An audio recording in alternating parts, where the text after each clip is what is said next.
Buenos días, hermanos. Buenos días, hermanos. Vamos a abrir nuestras Biblias en el Evangelio de Juan. Hoy día vamos a comenzar una nueva exposición.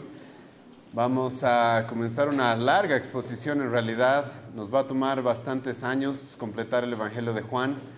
Y la intención que ahora tenemos, después de haber concluido la epístola a los Romanos, es poder estudiar, mi persona, poder exponer el Evangelio, todas las cartas de Juan, todos los escritos del apóstol Juan. Así que nos vamos a introducir en lo que se conoce como la literatura juanina. Y hoy día vamos a comenzar con Juan capítulo 1. Juan capítulo 1, y vamos a dar lectura desde el versículo 1 hasta el versículo 5. Si bien el día de hoy no vamos a poder completar todos estos versículos. Juan capítulo 1, versículo 1 al versículo 5. El título del sermón es Jesucristo es Dios. Jesucristo es Dios. Pero antes de comenzar, hermanos, como siempre vamos a orar, ¿sí? Señor, te agradecemos un domingo más que tú nos reúnes para aprender tu palabra en este momento. Y hoy día, de manera especial, te rogamos por tu misericordia para que tú puedas abrir nuestros ojos a quién es tu Hijo, quién es Jesucristo, por qué es que creemos en Él. Te ruego, Dios, misericordia para poder expresar y exponer algo que sobrepasa, sabemos, Señor, nuestra habilidad como expositores, pero en tu misericordia y en tu gracia, Señor, reposamos para poder exponer quién es tu Hijo, quién es aquel nuestro Salvador, el cual estuvo dispuesto a hacerse hombre por nosotros para salvarnos, Dios. Te ruego por tu misericordia esta mañana y te agradecemos por este nuevo estudio que estamos comenzando en la iglesia. En el nombre de Jesús, amén. Entonces, hermanos, vamos a leer Juan capítulo 1, versículo 1 a 5. La palabra del Señor dice así: En el principio era el Verbo, y el Verbo era con Dios, y el Verbo era Dios. Este era en el principio con Dios. Todas las cosas por Él fueron hechas, y sin Él nada de lo que ha sido hecho fue hecho. En Él estaba la vida, y la vida era la luz de los hombres. La luz en las tinieblas resplandece, y las tinieblas no prevalecieron contra ella. Bueno, hermanos, en las siguientes exposiciones y en todo lo que vamos a ver en el Evangelio de Juan, hay una pregunta fundamental, la cual vamos a ir respondiendo semana tras semana. Esta pregunta es: ¿quién es Jesucristo? ¿Quién es Jesucristo? ¿Por qué debemos creer en Él? ¿Qué es lo que Él ha hecho por nosotros? Esas son algunas de las preguntas que vamos a responder, pero la pregunta central, sinceramente, es: ¿quién es Jesucristo? Y la respuesta a esta pregunta, hermano, es lo que verdaderamente va a demostrar que eres cristiano o no. La respuesta a esta pregunta es lo que va a demostrar, es lo que va a manifestar que verdaderamente eres cristiano. La mayoría de las falsas religiones atacan la persona de Jesucristo, si no todas. Todas las falsas religiones atacan la Escritura, eso es una realidad, pero en su gran mayoría atacan también a la persona de Jesucristo. ¿Por qué? Porque la Escritura da fe, manifiesta, revela quién es nuestro Señor Jesucristo. Entonces, cualquier persona que ataque la Escritura va a hacer, una de las primeras cosas que va a hacer es atacar quién es Jesucristo, quién es su persona, qué es lo que Él ha venido a hacer a este mundo. Pero el apóstol Juan quiere declararnos en todo este evangelio quién es Jesucristo de manera abierta, de manera explícita. Quiere mostrarnos desde el principio, como vamos a ver el día de hoy, para quién es nuestro Señor Jesucristo, y lo que el apóstol Juan no quiere dejar ninguna duda acerca de que Él es Dios. Pero antes de comenzar a estudiar un evangelio, hermanos, un nuevo libro, es muy importante nosotros reconocer un poco el contexto. ¿Dónde nos encontramos? ¿Quién ha escrito este evangelio? Y son algunos datos necesarios que tú debes tener para poder estudiar de manera personal este evangelio, como nosotros también debemos tener y tomar en cuenta todos estos datos para poder exponerlos. Como sabemos, el autor de este evangelio es Juan, el apóstol Juan. Ahora, no es específicamente porque el apóstol Juan nos diga de que él escribió este evangelio en todos estos capítulos que vamos a ir estudiando, pero claramente se lo reconoce a él como el autor por la tradición de la iglesia, aparte de que él, por algún motivo, va a hablar acerca de un discípulo amado. A todos los demás discípulos los va a tratar como otros discípulos, pero él se va a referir de manera especial a un discípulo amado, el cual hace referencia, y como vamos a ver eso en las siguientes exposiciones, de que Juan es el que está escribiendo este evangelio. Sinceramente, no hay mucha discusión acerca de que Juan fue el escritor de este evangelio. tenemos varios libros del apóstol Juan y la evidencia histórica, la evidencia textual nos aclaran de que Juan realmente fue el autor de este evangelio, algo que vamos a ir viendo a través de toda la exposición que vamos a hacer de este libro. Ahora, ¿quién es Juan y por qué escribe su evangelio? Juan es uno de los discípulos especiales en la vida de Jesucristo. Es uno de los discípulos que tuvo un trato muy especial de parte de Cristo. Es más, es el único discípulo al cual, cuando vayamos estudiando este evangelio, como también estamos estudiando el evangelio de Lucas, nos vamos a topar con que era un discípulo al cual el Señor Jesucristo realmente amaba. En una época, hermanos, en la cual no vivimos la perversidad que vivimos en nuestra época, este discípulo, por el amor que tenía con Jesucristo y la cercanía que tenía con Él, incluso nos lo vamos a encontrar reposando su cabeza sobre Jesucristo. Era un discípulo muy cercano a Jesucristo. Ahora, hay varios detalles por los cuales pudo haber sido tan cercano. Uno de ellos es porque era el primo de Jesucristo. No sé si sabían eso. La evidencia en el Nuevo Testamento nos dice, Marcos capítulo 15, versículo 40, Juan capítulo 19, versículo 25, de que el apóstol Juan era hijo de Zebedeo y de Salomé. Y la Biblia nos muestra de que esta mujer Salomé era hermana de María, la madre de Jesucristo. Así que Juan, junto con su hermano Jacobo, eran primos, eran familiares directos de Jesucristo. Y este discípulo, este apóstol, es conocido en general porque es reconocido de una manera muy especial. Este apóstol es reconocido normalmente por ser el apóstol del amor.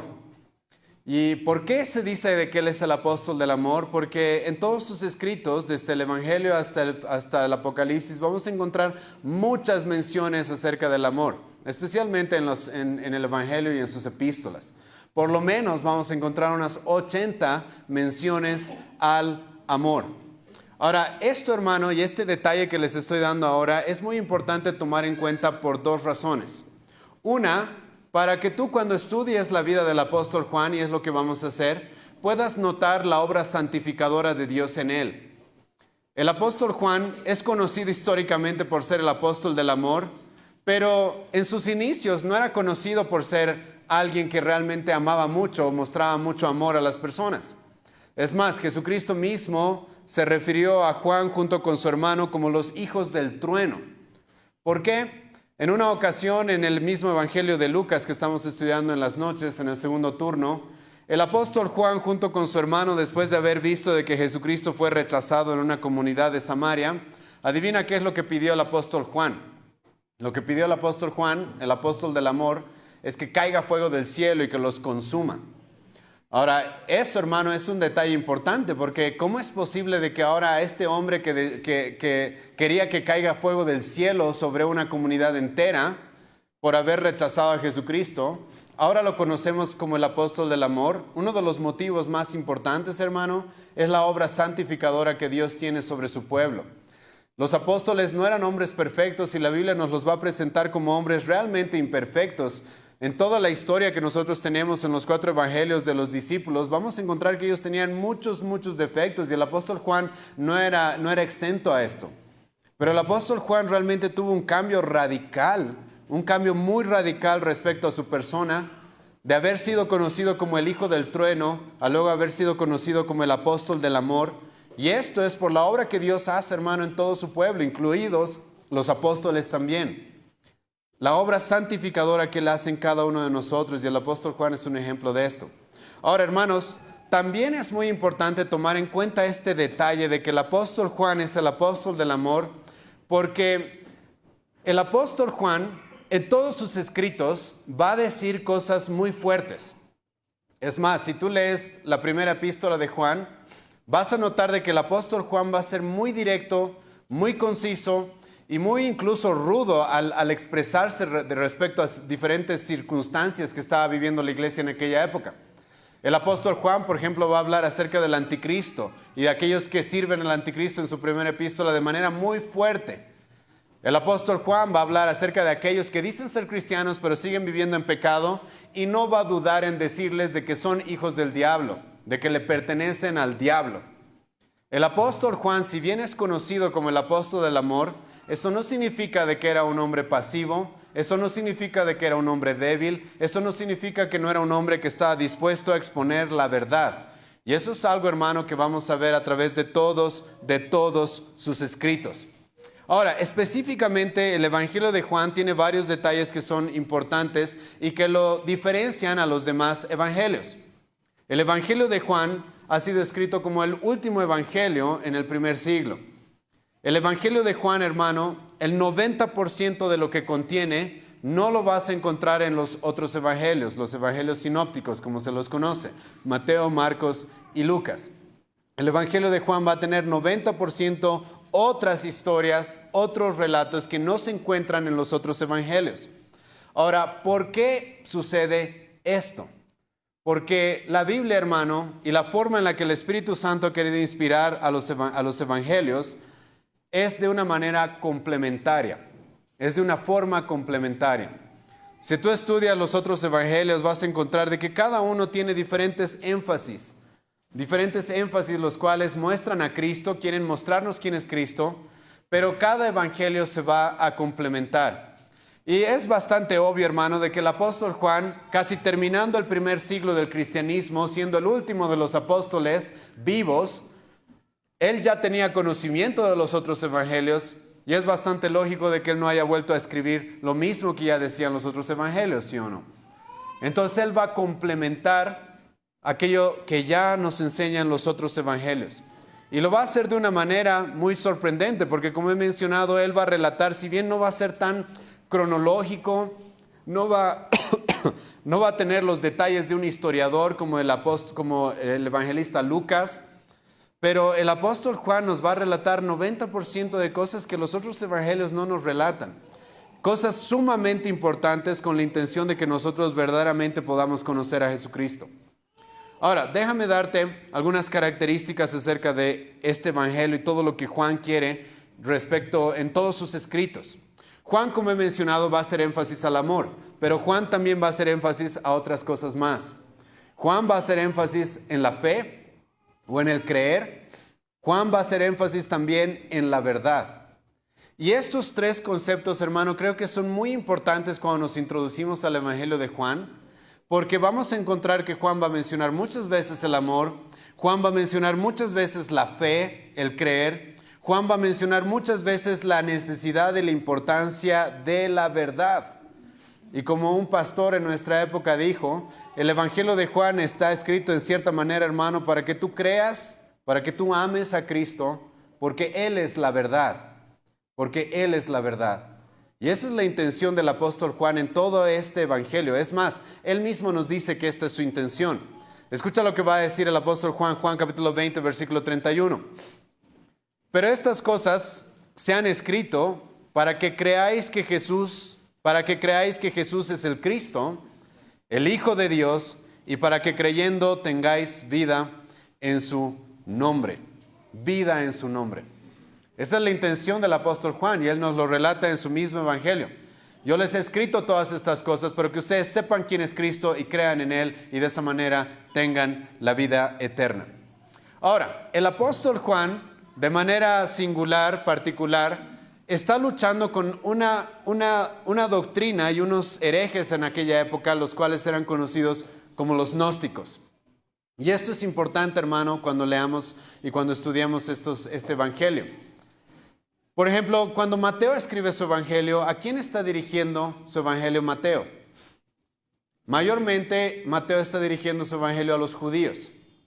Y tú vas a notar cuando estudiemos y cuando leas el evangelio de Mateo, de que Mateo lo que quiere es que los judíos entiendan claramente que Jesucristo es rey. Es el rey prometido en el Antiguo Testamento. ¿A quién le escribe Lucas su evangelio? El evangelio de Lucas, al parecer, está mayormente dirigido hacia aquellos que no eran judíos. Hacia los griegos probablemente, él mismo tenía mucha influencia griega.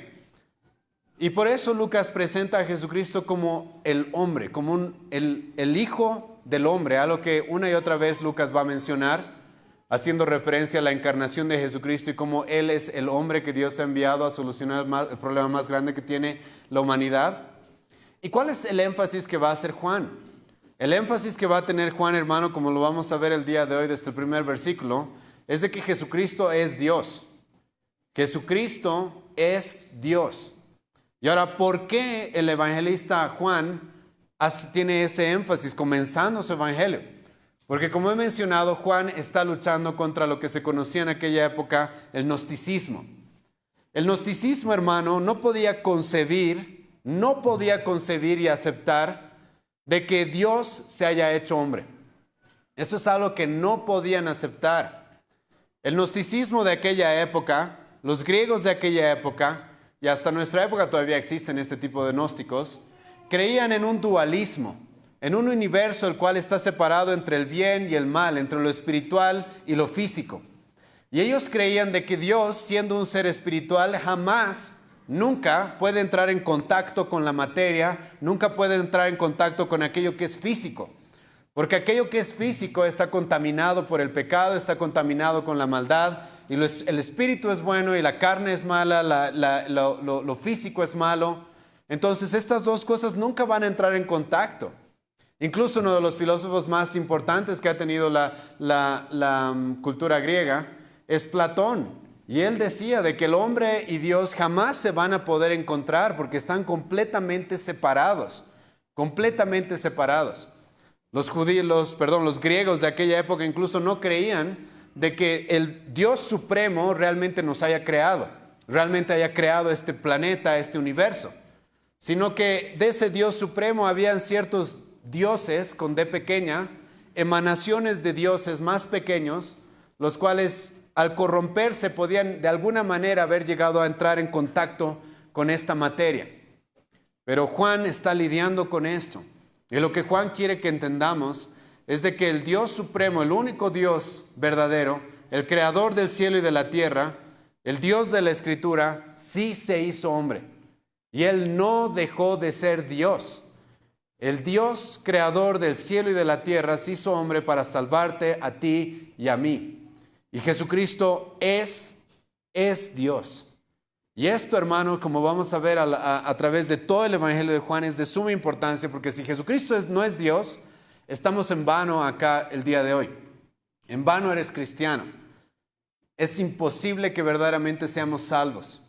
Si Jesucristo no es Dios, al mismo tiempo que si Jesucristo no fue hombre, es imposible la salvación.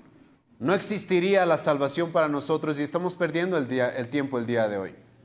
Pero el apóstol Juan nos va a dejar muy claro, y como he mencionado desde el principio de su evangelio, este hermano es un hombre directo que va directo al grano, si no va a dar muchas vueltas. Ahora no estoy despreciando por si acaso a Lucas, a Mateo, que ellos van a comenzar con la genealogía y el relato del nacimiento de Jesucristo. Pero Juan tiene la intención de mostrarnos que Jesucristo es Dios y es así como va a comenzar su evangelio. Escucha cómo comienza el versículo 1 y hoy día nos vamos a pasar solamente exponiendo este versículo. En el principio era el verbo, y el verbo era con Dios, y el verbo era Dios.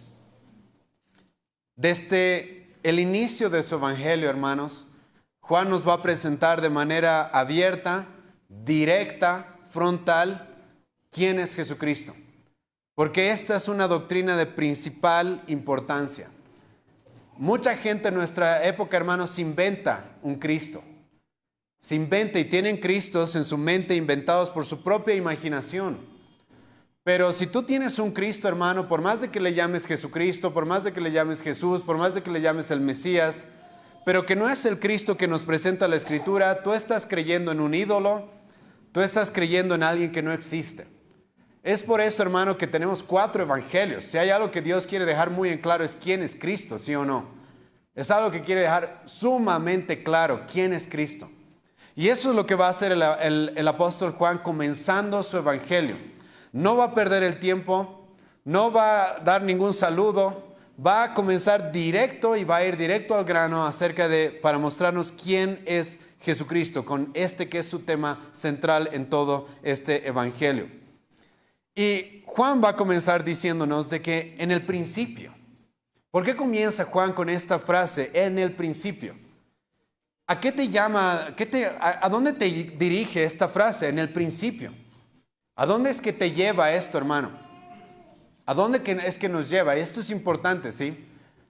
Nos lleva, hermano, al primer versículo de la Biblia, ¿sí o no? Génesis capítulo 1, versículo 1. En el principio. Juan nos está dirigiendo, hermano, al principio de todas las cosas. Y escucha lo que Juan nos va a decir: en el principio era. En el principio era. En esta primera frase, hermano, lo que vamos a encontrar acerca de Jesucristo es de que Él es un ser eterno.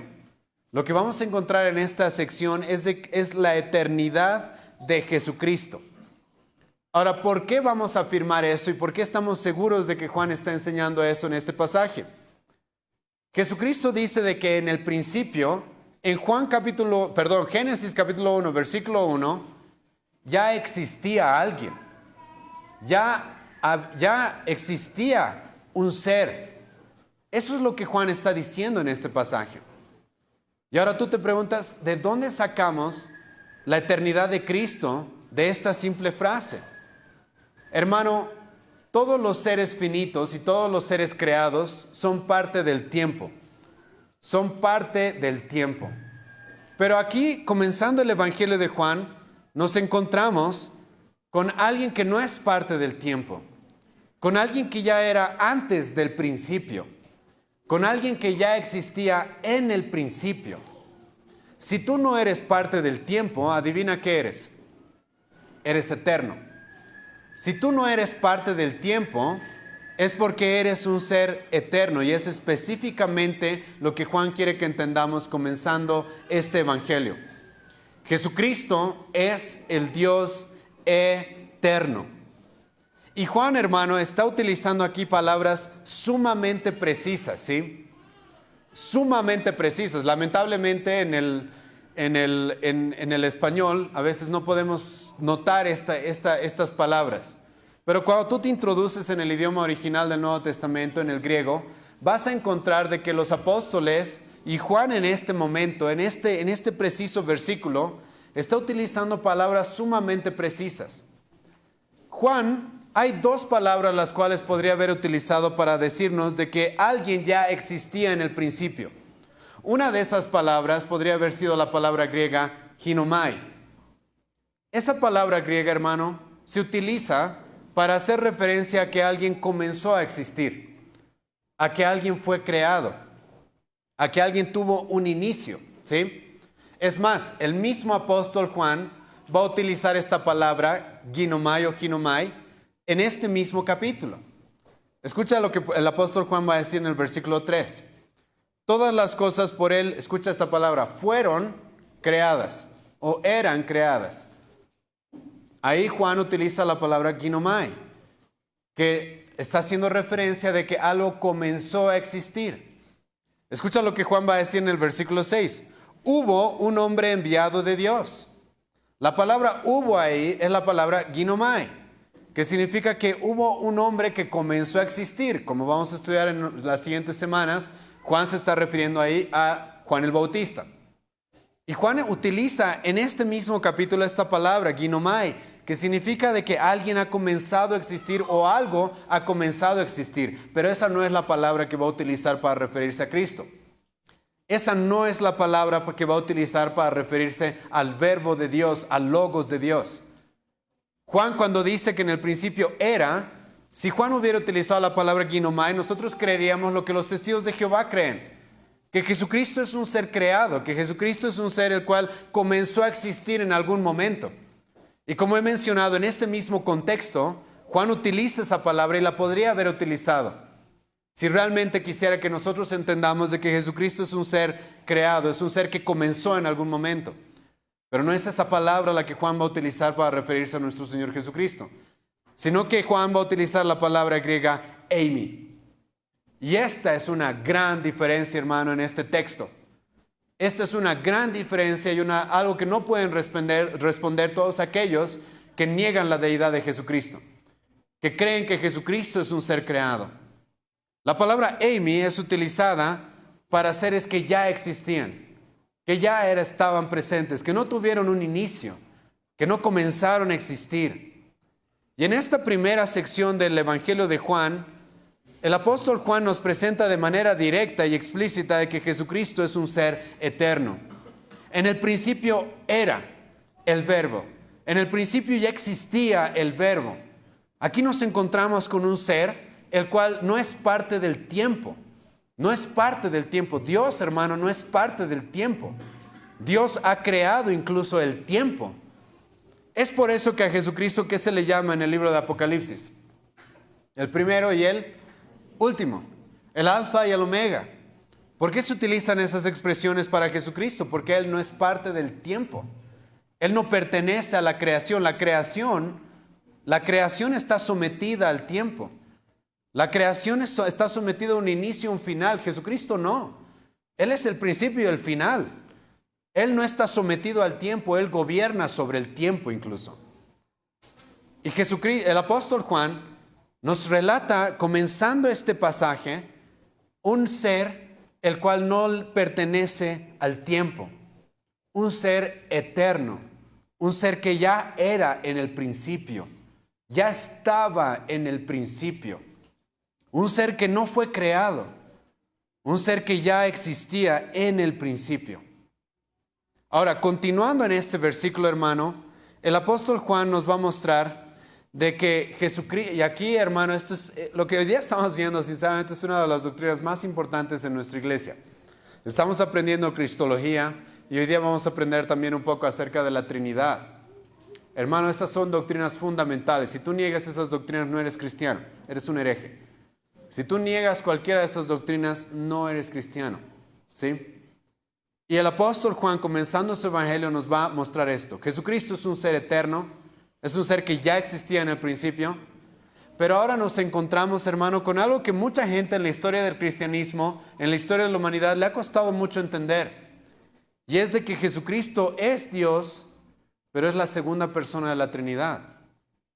Escucha lo que dice el versículo 1. En el principio era el Verbo, y luego ¿qué dice? Y el Verbo era con Dios. En los primeros siglos del cristianismo, hermano, aparecieron muchas herejías. Varias de ellas fueron herejías las cuales atacaron nuestra doctrina de la Trinidad. Herejías como los sabelianos, los monarquistas, los modalistas atacan esta doctrina. No creen en la Trinidad. Ahora, ¿por qué ellos no creen en la Trinidad? Porque ellos no logran concebir que la Biblia nos muestra estas dos cosas. La Biblia nos dice, Deuteronomio capítulo 6, Dios es uno. Pero la Biblia nos dice, al mismo tiempo nos dice, de que el Padre es Dios, de que el Espíritu Santo es Dios y de que el Hijo es Dios, como vamos a ver el día de hoy. Y hay personas, hermanos, que lamentablemente para interpretar la Biblia ponen la razón como la autoridad máxima. Entonces, si yo no puedo entender cómo estas dos cosas se combinan, que Dios es uno y al mismo tiempo es Padre, Hijo y Espíritu Santo, no lo acepto. Pero hermanos, nosotros usamos la razón, nosotros usamos el intelecto, pero nosotros creemos que la revelación está por encima de tu razón y de tu intelecto. Y si la revelación me dice de que Dios es uno y el Hijo es Dios, el Padre es Dios, el Espíritu Santo es Dios, yo tengo que creerlo, aunque no pueda entenderlo completamente. Y uno de los pasajes, hermanos, más claros respecto a esto es este pasaje específicamente. Es este pasaje. Y hace algún tiempo me he sido enfrentado a unos videos que están circulando mucho por internet de unos hombres judaizantes que ellos dicen, nosotros estudiamos la Biblia desde las tradiciones hebreas, ¿sí? Y cuando tú los escuchas, parece gente muy erudita, sinceramente. Gente sumamente erudita. Y ellos te van a hablar de palabras griegas y hebreas, lo cual no está mal. Nosotros hacemos eso también. Pero ellos van a decir, nosotros estamos interpretando la Biblia de la manera hebrea, judía, correcta, mesiánica, etc. Y uno de estos hombres afirmó esto. En el Nuevo Testamento nunca se nos presenta la Trinidad. En el Nuevo Testamento nunca hay una discusión sobre la Trinidad. Y eso es lo que vamos a rebatir el día de hoy en el primer versículo del Evangelio de Juan. En el primer versículo del Evangelio de Juan ya se nos está presentando la Trinidad. Tienes que ser muy ignorante, tienes que estar realmente ciego para no ver esto. Escucha lo que va a decir el apóstol Juan. Nos encontramos con una persona eterna, ya era desde el principio, ya era, y ahora pero nos encontramos que esta persona, el Verbo, está con Dios. Está con Dios. Hermano, esto es muy importante. Hay gente que dice, escucha, de que Dios es uno y de que Dios a veces se transforma en el Hijo, a veces se transforma en el Espíritu Santo, a veces se transforma en el Padre, así como si se pudiera diferentes máscaras. Esa es la herejía modalista. Nosotros no creemos eso, hermano. Ahora, ¿por qué? Porque aquí se nos está presentando un ser eterno que está cara a cara con Dios. Y eso, hermanos, es muy importante en este pasaje. En el griego, el apóstol Juan va a utilizar esta expresión, prostonteón. Juan nos dice de que hay alguien que está de manera literal, hermano, cara a cara con Dios. Entonces, tenemos un ser eterno que no pertenece al tiempo, no pertenece a la creación, no ha sido formado, no ha tenido un inicio. Y al mismo tiempo, pero este ser está cara a cara con Dios. Está cara a cara con Él. Ahora, aquí, hermano, te das cuenta, aquí ahora estamos hablando de dos seres. Estamos hablando de un ser al cual se le llama Dios, y ahora nos encontramos con este verbo, este logos, esta palabra, la cual está con Dios. Y ahí, hermano, quieras o no, encontramos la doctrina de la Trinidad. Nos encontramos con un Padre y ahora con alguien más. Con alguien más. Ahora tú me vas a decir, ya está bien, el texto nos dice de que está cara a cara con Dios, pero ahí, ¿de dónde sacamos de que este ser tiene que ser Dios? Hermano, no sé si cuando leíste tu Biblia te diste cuenta de algo.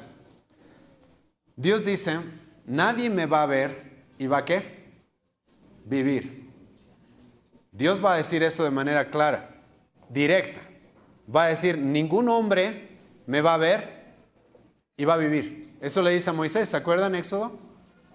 Nadie puede estar cara a cara conmigo y vivir. Entonces, hermano, este ser que Juan nos está presentando no es un hombre. No es un hombre. En este texto no es un hombre. Más adelante, versículo 14, vamos a ver que este ser se encarnó, se hizo un hombre, sí. Pero en este contexto, en este preciso versículo, no es un hombre. Dios dijo, ningún hombre me va a ver y va a vivir. ¿Sí? Ahora, tal vez queda esta opción de que este ser sea un ángel. ¿Has leído, hermano, Isaías capítulo 6? Pregunta, ¿los ángeles pueden estar cara a cara con Dios? Son seres que no han pecado, los ángeles que no han sido caídos, que no han seguido a Satanás, los ángeles escogidos según Pedro. No tienen pecado, pero ¿acaso los ángeles pueden estar cara a cara con Dios? En Isaías capítulo 6 se nos relata que el profeta Isaías vio una visión del trono de Dios y ángeles a su alrededor. ¿Y qué estaban haciendo los ángeles, hermano? Cubriéndose sus caras, cubriéndose sus pies, porque ellos mismos no pueden soportar la misma presencia de Dios. Ellos mismos no pueden estar en la presencia de Dios así cara a cara. Y como Juan mismo nos va a decir más adelante en este mismo capítulo, este verbo no solamente estaba cara a cara con Dios, sino estaba en el seno del Padre. Significa, así como un padre agarra a su hijo sobre sus piernas, cercano, así, de manera íntima, así estaba este verbo. Entonces nos encontramos con un ser eterno, pero que es prostonteón, está cara a cara con Dios. Ahora la pregunta es, ¿cómo puede ser esto? ¿Qué clase de ser es este, el cual puede estar cara a cara con Dios sin cubrirse, cara a cara con Dios sin morir? ¿Qué clase de ser puede ser este? Y para que te quede muy claro, escucha cómo el apóstol Juan termina este versículo. Y el verbo que dice, era Dios, theos en ho logos. El verbo es Dios. ¿Dónde está eso de que en el Nuevo Testamento no se habla nunca de la Trinidad? Ja, ja. ¿Qué dice este pasaje? de manera explícita y directa nos dice, hay un ser eterno que estaba en el principio, hay un ser que está cara a cara con Dios y este ser es Dios. Este ser es Dios. Hermano, yo no puedo evitar esto. Yo creo en un solo Dios, ¿sabías? Sí, creo en un solo Dios. Que en esencia es un solo Dios. En atributos es un solo Dios. Por naturaleza es un solo Dios, pero son tres personas. Eso es inevitable en la Escritura, hermano. Ni siquiera solamente aquí en el Nuevo Testamento, en el Antiguo Testamento también. Con aquellos que están en los cursos de membresía vamos a estudiar más a profundidad el tema de la Trinidad. Pero en este pasaje, de manera directa, se nos presenta a este ser, el cual es Dios. Es por eso, hermano, que nosotros consideramos a los testigos de Jehová herejes. Es por eso que nosotros consideramos a los mormones que dicen que Jesucristo, escucha, es el hermano de Satanás, son herejes. Son herejes. No podemos tener comunión con ellos. Ellos son una falsa religión. Son una falsa religión. Este también, hermano, es uno de los motivos por los cuales nosotros no tenemos comunión con los judíos. Porque los judíos no están dispuestos a aceptar esto acerca de Jesucristo. Él es Dios. Es este también, hermano, uno de los motivos por los cuales no tenemos comunión con los católicos. Ahora, eso le va a sonar raro a algunos.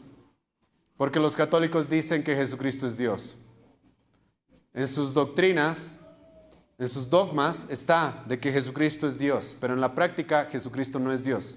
¿Has notado eso en la religión católica? En la práctica Jesucristo no es Dios. ¿Por qué? Porque yo no, ¿sabes? Tengo que ir a María para que ella interceda por mí, para que ella me escuche. Tengo que ir a un santo, tengo que prender una vela, tengo que hacer ciertas cosas para que Dios me escuche. Jesucristo es Dios y Jesucristo me dice, yo estoy contigo todos los días hasta el fin, ¿por qué yo tendría que recurrir a María? Los católicos en la práctica no creen que Jesucristo realmente sea Dios. Pero lo que el apóstol Juan dice acá, Jesucristo es Dios. Ahora, hermano, es por esto que a Jesucristo, como a Dios el Padre, en toda la Escritura se les van a dar los mismos títulos, los mismos atributos. Y esto, y yo sé, hermano, que algunos de ustedes están pensando, ok, el pastor está diciendo aquí cosas muy, muy firmes, pero está todo basado en un versículo, y sinceramente este versículo sería suficiente. Pero déjame mostrarte qué es lo que dice toda la Escritura acerca de Jesucristo y de Dios el Padre. A Dios el Padre se le llama pastor, ¿verdad? Salmo capítulo 23, Jehová es ¿qué? Mi pastor. ¿A quién se le llama pastor en el Nuevo Testamento? Juan capítulo 10, versículo 14. Yo soy el buen pastor, dice Cristo. Al Padre se le llama juez. Génesis capítulo 18, versículo 25. Adivina, ¿a quién se le llama juez también? A Cristo. Primera, segunda Timoteo capítulo 4.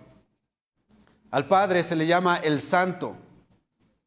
Adivina, ¿a quién se le va a llamar santo también? A Cristo. Es más, hoy día mismo vamos a estudiar esto en la noche. En el Evangelio de Lucas, los demonios le van a decir a Jesucristo, tú eres el santo de Dios. Se le da los mismos atributos, los mismos títulos. Al Padre se le llama el primero y el último, a Cristo se le llama el primero y el último. Al Padre se le llama la luz del mundo, al Hijo se le llama la luz del mundo también. Al Padre se lo reconoce como el Señor del día de reposo. Al Hijo, Cristo va a decir, yo soy el Señor del día de reposo. Al Padre se le va a llamar Salvador, Isaías 43. Al Hijo se le va a llamar el Salvador, Tito capítulo 2. En el Antiguo Testamento se va a hablar de Dios como el traspasado. En el Nuevo Testamento, ¿a quién traspasaron, hermano? ¿A quién traspasaron? ¿A quién clavaron en una cruz? Horadando sus pies y sus manos, a Cristo. En el Antiguo Testamento se le va a llamar Dios fuerte al Padre, al Hijo se le va a llamar Dios fuerte. En el Antiguo Testamento se le va a llamar Señor de señores. En el Nuevo Testamento se nos va a decir, si tú no declaras a Jesucristo como ¿qué? Como tu Señor, tú no puedes ser salvo. Hermano, Jesucristo es Dios. En el Antiguo Testamento se va a llamar a Dios el Padre el Redentor. En el Nuevo Testamento Cristo es nuestro Redentor. En la Biblia se nos muestra que el Padre es eterno, Como hemos visto en este pasaje, el Hijo también es eterno. En la Biblia se nos muestra que el Padre es omnipresente. En el Nuevo Testamento se nos muestra que Cristo también es omnipresente. El Padre es omnisciente, Cristo es omnisciente. El Padre es omnipotente, Cristo es omnipotente. El Padre es inmutable, Cristo es inmutable. El Padre es soberano, Cristo es soberano. El Padre es glorioso, Cristo es glorioso en el Nuevo Testamento. Es más, Él es la gloria misma de Dios. Eso nos dice el Nuevo Testamento. Y el Antiguo también. En el Nuevo Testamento y en el Antiguo se nos presenta a Dios haciendo ciertas cosas, como Dios dando vida. En el Nuevo Testamento, ¿quién se va a decir que da vida? Eso vamos a estudiar la próxima semana o en 2 semanas. Cristo es el que da vida. En el Antiguo Testamento, Dios es el que perdona pecados. En el Nuevo Testamento, Cristo va a decir, yo soy el que perdona pecados. En la Biblia se nos va a mostrar de que solo hay uno que merece toda la honra, ¿verdad? ¿Quién? Dios. Y Jesucristo en Juan capítulo 5, eso vamos a estudiar en un tiempo en este mismo evangelio. Jesucristo va a decir, la misma honra que le tienen que dar al Padre, me la merezco yo también. Yo también me merezco la misma honra. Entonces, hermano, comenzando este evangelio, el apóstol Juan nos está presentando, escucha, a este verbo que es Dios. Es indiscutible de que aquel en el que nosotros creemos es el Dios eterno. Ahora, si eso no es suficiente, hay varias cosas más que debemos estudiar en este versículo. Y hay algo específicamente que tenemos que definir, y es la palabra verbo. Y a algunos de ustedes les debe llamar la atención eso. ¿Por qué se le llama verbo? ¿Sí? Es un poco extraño quizás para nuestro lenguaje que a alguien se le llame el verbo, ¿sí? O la palabra.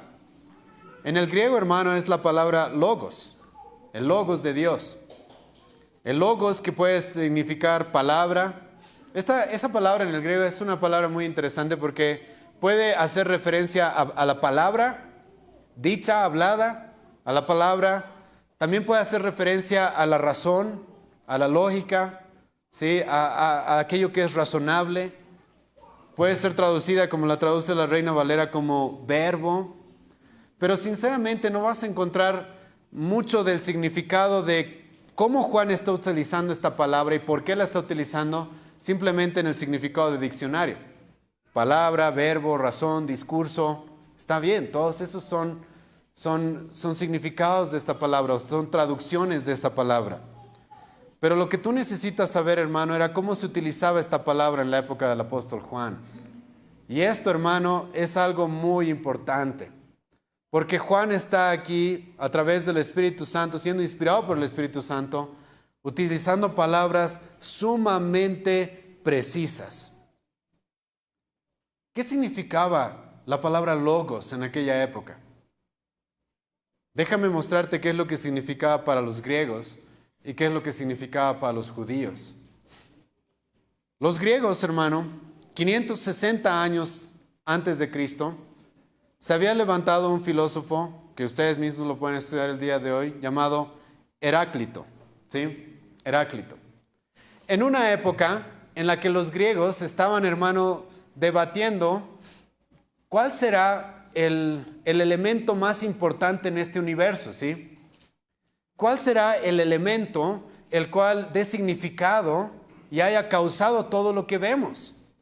Algunos decían es el fuego, otros decían es el aire, otros decían es el agua, otros decían es la tierra. Y se levantó este filósofo Heráclito antes de Jesucristo y él dijo, es el logos. Heráclito, este filósofo, veía el mundo y se daba cuenta que este mundo está en constante movimiento. Este mundo, este filósofo se dio cuenta, está en constante cambio, es como un río que constantemente se está moviendo. Y entonces este filósofo se hizo esta pregunta: ¿qué será lo que mantiene a las estrellas en su curso? ¿Qué será aquello que produce todo lo que nosotros vemos? ¿Qué será aquello que produce el flujo de los ríos, el reflujo de las mareas? ¿Qué es lo que hace que los días y las noches sucedan continuamente e indefectiblemente? ¿Qué es lo que produce todo este orden inalterable, las estaciones? ¿Qué será aquello? Y la respuesta a la que había llegado es el Logos de Dios. Hay un Logos en este universo el cual mantiene todo unido. Hay un Logos en el universo el cual le da significado a todo. Hay un Logos en este universo por el cual todas las cosas son. Hay un Logos el cual sostiene todo, en el cual todo subsiste y por el cual todas las cosas son. Ahora, ¿qué relación tiene esto con el apóstol Juan? En la época del apóstol Juan había un filósofo conocido como Filón. Y Filón era un hombre que seguía las enseñanzas de Heráclito. Y Filón, igual que Heráclito, él creía que el Logos era el motivo de todo, el porqué de todo. El Logos era aquello que era más antiguo que el mundo. El Logos era aquello que Dios había utilizado para crear absolutamente todo. El Logos era parte de Dios mismo. Y este filósofo Filón, hermano, adivina dónde vivía. En Éfeso. Y adivina dónde Juan escribe su evangelio. En Éfeso. Juan sabe, hermano, de que los griegos están buscando el significado, el porqué de todo. Juan sabe de que ellos están debatiendo y filosofando acerca de dónde surge todo el orden, todo el diseño, toda la creación que vemos, qué es lo que le da significado a todo esto. Y ellos llegaron a la conclusión de que es el Logos, y Juan les va a decir, Cristo, ese es el Logos. Yo le voy a poner nombre y apellido, va a decir Juan, ese es Cristo, como vamos a ver más adelante, y ya nos lo está presentando acá. Cristo es ese Logos. Todo se sostiene, todo es por el Logos, y ese Logos es Cristo. Él es el motivo de todo. Él es el que tiene todo sostenido. Él es en aquel en el cual todos subsistimos. Lo que Juan quiere decir es que Jesucristo es el creador de todo. Él es el que le da sentido y orden a todas las cosas.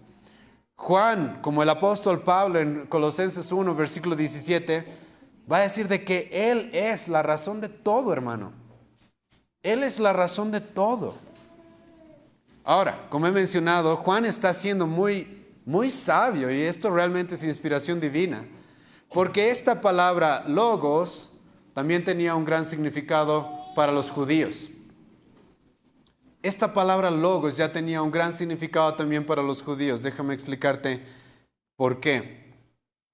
Logos, en la cultura judía, normalmente se lo traducía no como verbo, como lo tenemos traducido aquí en la Reina Valera, sino se traducía como la palabra, ¿sí? La palabra. Y la palabra para los judíos, escucha, significaba el poder de Dios.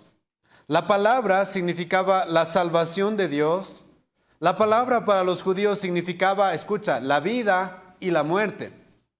Los judíos sabían que todo lo que Dios hacía, lo hacía a través de su palabra.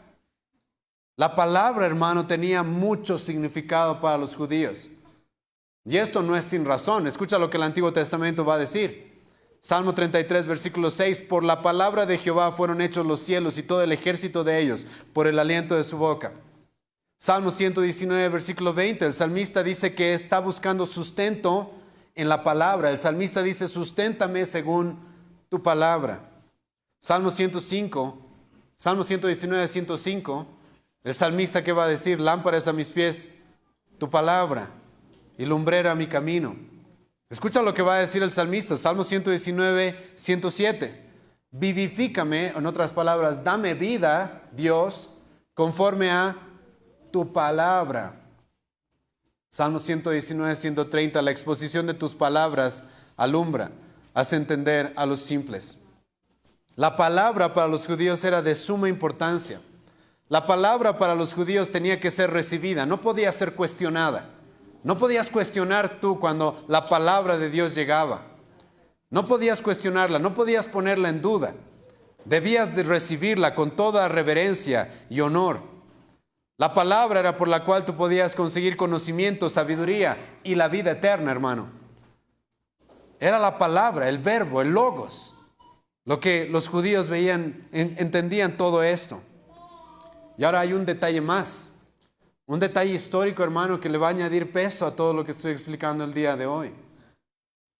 100 años antes de que Jesucristo llegue a este mundo, la lengua hebrea estaba extinguiéndose, hermano.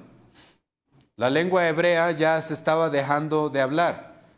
La gente normalmente ya estaba hablando, desde que nacían se les enseñaba el arameo y el griego. El hebreo se estaba perdiendo. Entonces los judíos, 100 años antes de que Jesucristo llegue a este mundo, decidieron, como nuestra lengua hebrea se está perdiendo, entonces tenemos que traducir nuestra Biblia hebrea en el Antiguo Testamento. La mayor cantidad del Antiguo Testamento está escrito en hebreo. Los judíos dijeron, tenemos que traducirlo a la lengua vernácula, a la lengua que ahora hablamos. Tenemos que traducirlo al griego, tenemos que traducirlo al arameo, tenemos que traducirlo a los idiomas que se hablan en nuestra época. Esa traducción se la conoce, específicamente la traducción al arameo se la conoce como el Targum o el Targumim.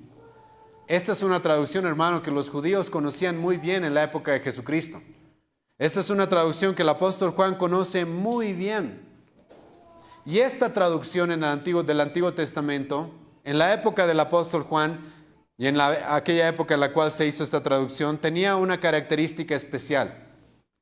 Y es de que los judíos, como tenían tanto respeto y tanta honra por el nombre de Dios, ellos tenían mucho cuidado de que alguien pueda comparar a Dios con un ser creado, ¿sí? Tenían mucho celo de eso, de que alguien pueda de alguna manera argumentar de que el Dios que ellos creían era un ser creado. Ellos querían evitar eso. ¿Y qué es lo que hicieron los judíos antes de Jesucristo, 100 años antes? Cuando tradujeron el Antiguo Testamento, todos aquellos lugares en los cuales se presentaba a Dios con alguna característica humana, en lugar de decir Dios, ellos le pusieron la palabra de Dios. La palabra. Ellos simplemente querían evitar de que alguien crea de que Dios tiene brazos, de que Dios tiene piernas, de que Dios tiene ojos, porque Dios es espíritu. Entonces, para evitar ciertas confusiones, estos hombres tradujeron en el Antiguo Testamento todos aquellos lugares en los que Dios se hacía alguna conexión con Dios teniendo brazos o ojos o alguna característica humana. En lugar de decir Dios, ellos decían la palabra, el verbo, el logos. Por ejemplo, Isaías 48, versículo 3, escucha la forma en la que tradujeron esta parte. El texto original dice esto: mi mano fundó la tierra y mi mano derecha midió los cielos con el palmo. Al llamarlos yo, comparecieron juntamente. Eso es lo que dice el texto. Escucha cómo ellos la habían traducido. En lugar de decir por mi mano, ellos tradujeron por mi palabra he fundado la tierra y por mi fuerza he colgado los cielos. Todos aquellos lugares donde a Dios se le da alguna característica humana, ellos preferían utilizar esta palabra, el logos. El logos. Y hermano, cuando Juan les presenta en la época, en el primer siglo, terminando el primer siglo, este primer versículo de su evangelio, Juan le está diciendo a los judíos, aquí está el logos, aquí está el poder de Dios, aquí está la luz de Dios, aquí está la salvación de Dios, aquí está Dios mismo, aquí está Dios mismo. Él sabía, hermano, que los judíos iban a tomarlo de esa manera. Y es más, algo que nos vamos a topar en todo el Evangelio de Juan es de que uno de los problemas principales que va a tener Cristo con los judíos, adivina cuál va a ser. De que Él va a decir, yo soy Dios. Eso es algo que no van a aceptar los judíos. Jesucristo decía, yo soy un maestro, perfecto, no hay problema. Discusiones, sí, tal vez, pero mucho problema no. Jesucristo podía haber dicho, yo soy un profeta, simplemente, no mucho problema, está bien. Pero Jesucristo dijo, yo soy Dios. Y el apóstol Juan va a comenzar su evangelio presentándole a los judíos como el logo de Dios. El logos de Dios, el cual significa Dios mismo. La palabra por la cual Dios hace todo. aquello en lo cual la vida de los judíos, de lo cual la vida de los judíos dependía, su sabiduría, su conocimiento, su subsistencia. Todo absolutamente los judíos como los griegos entendían, dependía del Logos. Y hermano, este es Cristo. El apóstol Juan está comenzando solamente su evangelio y nos está presentando a este Jesucristo. Hermano, nosotros no creemos en un hombre o una mujer como Elena G. de White, en un simple hombre o una simple mujer. Nosotros no ponemos nuestra fe en una virgen. Nosotros no ponemos nuestra fe en un supuesto profeta llamado Mahoma. Nosotros creemos en Dios mismo como nuestro Salvador. Y eso es de suma importancia, hermano. Y algo que tú tienes que empezar a hacer comenzando a estudiar este evangelio, hermano, es sinceramente guardar todas estas cosas en tu corazón. Porque para mucha gente, cuando lleguemos al relato de la cruz, que lo vamos a hacer de aquí a unos buenos años, mucha gente, hermano, ha escuchado tanto ese relato, alguien muriendo en una cruz, que simplemente ya lo escuchan como algo común y corriente. Pero por algún motivo, hermano, el Evangelio de Juan va a tomarse todos los capítulos hasta los últimos con este objetivo, hermano, que nos lo está presentado desde el principio, de que tú entiendas que Jesucristo es Dios. Él es quien te ha creado. Él es el que ha creado absolutamente todo. Él es el dueño de todo el universo. En Él nosotros nos movemos y existimos. Por Él subsistimos. Y hermano, cuando tú realmente entiendes eso, cuando llegas a la historia de la cruz, sabes, esa muerte no es cualquier muerte. Es Dios mismo derramando su sangre para salvarme. Eso es lo que va a decir el apóstol Juan en Hechos 20:28, ¿sí o no? La iglesia que ha sido comprada por la sangre de Dios. La sangre de Dios. ¿Cómo es eso posible? Como vamos a ver más adelante, porque este verbo, este ser que es Dios, este ser eterno, se hizo hombre, se encarnó. Hermano, este es Cristo, ¿sí? Y no lo compares con nadie. Nadie en la historia, de nadie en la historia se dice lo que se dice de Cristo en este pasaje. De nadie en la historia se dice esto, hermano. Hay muchos mitos, muchas leyendas de supuestos mesías, de grandes hombres y héroes. De nadie se dice lo que se dice en este solo versículo de Juan, hermano. De nadie. Y déjame preguntarte, ¿es este el Jesucristo en el que crees? Porque si no, hermano, no eres hermano, no eres cristiano. Lo que hace nuestra salvación posible es de que el Verbo de Dios hizo carne para morir por nosotros, hermano. Mi deuda con Dios es eterna. Por lo tanto, aquel que pague mi deuda, adivina qué debe ser. Eterno, como hemos visto el día de hoy. Mi deuda, hermano, es infinita. Es por eso que como el día de hoy hemos visto, un ser eternamente valioso, el Hijo de Dios que está cara a cara con Dios, en una relación íntima con Dios, el Verbo que es Dios, vino a pagar mi condena, hermano, porque mi deuda es infinita. Este ser que venga a salvarme debe ser Dios. La ira que yo merezco es la de Dios. Dios es el único que puede soportar su ira. La justicia que yo debo tener es la justicia de Dios. Cristo es el único que me puede dar esa justicia. ¿Sabes por qué? Porque es Dios. Porque es Dios. Tú puedes creer en la Virgen y ser sumamente devoto a la Virgen, jamás vas a encontrar esta salvación. Tú puedes creer en quien quieras, ¿sí? Jamás vas a encontrar la salvación que la Escritura nos presenta, porque de nadie se puede decir lo que hemos visto el día de hoy. El Verbo de Dios, que era en el principio, que estaba con Dios y que es Dios. Vamos a orar, ¿sí? Te agradecemos, Señor, esta mañana y por esta introducción a este Evangelio, Señor.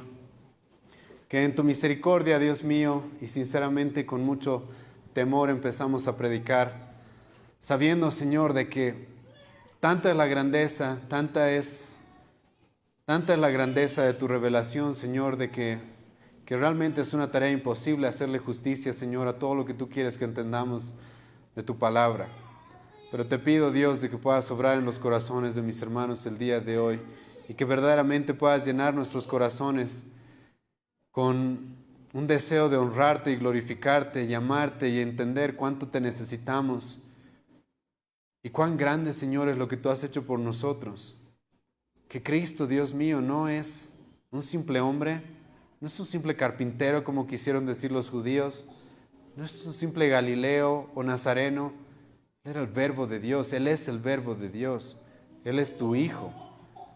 Señor Dios, te rogamos misericordia para poder comprender esto y que verdaderamente sea una convicción en nuestros corazones y que estemos dispuestos, Señor, a levantarnos en contra de todos aquellos que atacan a tu Hijo, todos aquellos que creyendo tener cierto conocimiento, la realidad es de que no están más que sumergidos en una profunda ignorancia y oscuridad, porque tu palabra es muy clara al presentarnos a Cristo. Tu palabra es muy clara al presentarnos a Cristo como el Verbo, aquel que ya estaba en el principio, aquel que está cara a cara contigo, aquel que es Dios. Oh Señor, ayúdanos a entender de que en Él está nuestra salvación, en Él está nuestro significado, por Él somos, en Él somos. Dios mío, te ruego misericordia para que tú puedas obrar a través de tu Espíritu en nuestra congregación y que nos dirijas, Señor, a través de este Evangelio. Nos dirijas y puedas edificar nuestras vidas de tal forma que verdaderamente, Señor, te glorifiquemos y te honremos por quién es tu Hijo y qué es lo que ha hecho por nosotros. En nombre de Jesús oramos, amén.